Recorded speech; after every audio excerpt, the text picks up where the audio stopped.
नमस्कार, स्वागत है आपका। मेरा नाम है विपिन बेबाक। प्रधानमंत्री नरेंद्र मोदी ने बुधवार को अमेरिकी राष्ट्रपति डोनाल्ड ट्रंप से लगभग 35 मिनट तक बात की है। इस बात की जानकारी विदेश सचिव विक्रम मिस्री ने दी है। उन्होंने कहा है कि इस बातचीत के दौरान पीएम मोदी ने ट्रंप से स्पष्ट किया है कि भारत और पाकिस्तान के बीच सीज फायर आपसी सहमति से हुआ, न कि किसी तीसरे पक्ष की मध्यस्थता की वजह से हुआ है।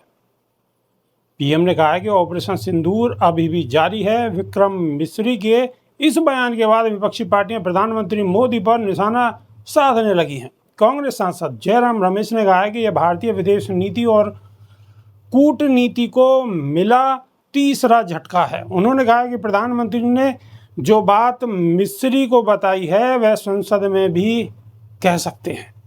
आरजेडी सांसद मनोज झा ने कहा है कि सचिव मिस्री का बयान और व्हाइट हाउस की ब्रीफिंग दोनों में अलग अलग बातें लग रही हैं। मिस्री के बयान के बाद कांग्रेस नेता जयराम रमेश ने प्रधानमंत्री मोदी पर निशाना साधते हुए कहा है कि भारतीय विदेश नीति और कूटनीति को मिले ट्रिपल झटके को समझिए। उन्होंने कहा है कि फील्ड मार्शल असीम मुनीर जो पहलगांव आतंकी हमले के बाद लगातार भड़काऊ बयान दे रहे हैं, राष्ट्रपति ट्रंप ने उन्हें आज अपने साथ खास लंच के लिए आमंत्रित किया है। उन्होंने कहा है कि यह भारतीय कूटनीति के लिए बड़ा झटका है। हम इस बारे में चुप हैं, हमने इस पर कोई आपत्ति नहीं जताई है। उन्होंने ट्रिपल झटके का तीसरा कारण बताते हुए कहा है कि जनरल माइकल कुरिल्ला जो अमेरिकी सेंट्रल कमांड के प्रमुख हैं, उन्होंने कहा था कि पाकिस्तान आतंकवाद के खिलाफ लड़ाई में एक बेहतरीन साझेदार है। जयराम ने कहा कि हम कह रहे हैं कि पाकिस्तान एक बेहतरीन अपराधी है। तीसरा कारण बताते हुए जयराम रमेश ने कहा है कि 10 मई से लेकर अब तक 14 बार राष्ट्रपति ट्रंप दावा कर रहे हैं कि भारत और पाकिस्तान के बीच सीज फायर उन्होंने ही कराया। उन्होंने व्यापार को एक साधन के रूप में इस्तेमाल किया। इतना ही नहीं, उन्होंने पाकिस्तान और भारत को एक साथ रखा। इतना सब होने के बावजूद पीएम चुप रहे। पीएम ने इसका कोई जवाब नहीं दिया। जयराम रमेश ने कहा कि हम लोगों को बताया गया कि पीएम ने राष्ट्रपति ट्रंप से 35 मिनट फ़ोन पर बात की।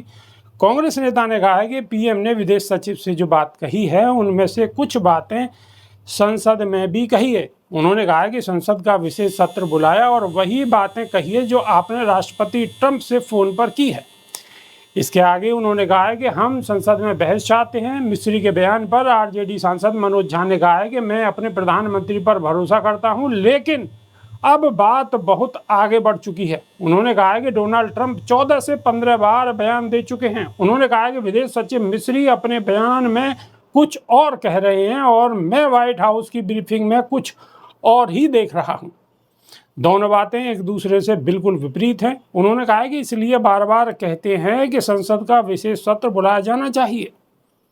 कल आप सत्ता में रहें या न रहें, लेकिन देश की एक आवाज़ अमेरिकी राष्ट्रपति तक पहुंचनी चाहिए। उन्होंने कहा है कि मुझे लगता है कि वैश्विक स्तर पर इस तरह की कवायद की ज़रूरत है। सिर्फ घरेलू हेडलाइन मैनेजमेंट हमारी प्राथमिकता नहीं होनी चाहिए। अभी के लिए सिर्फ इतना ही। नमस्कार।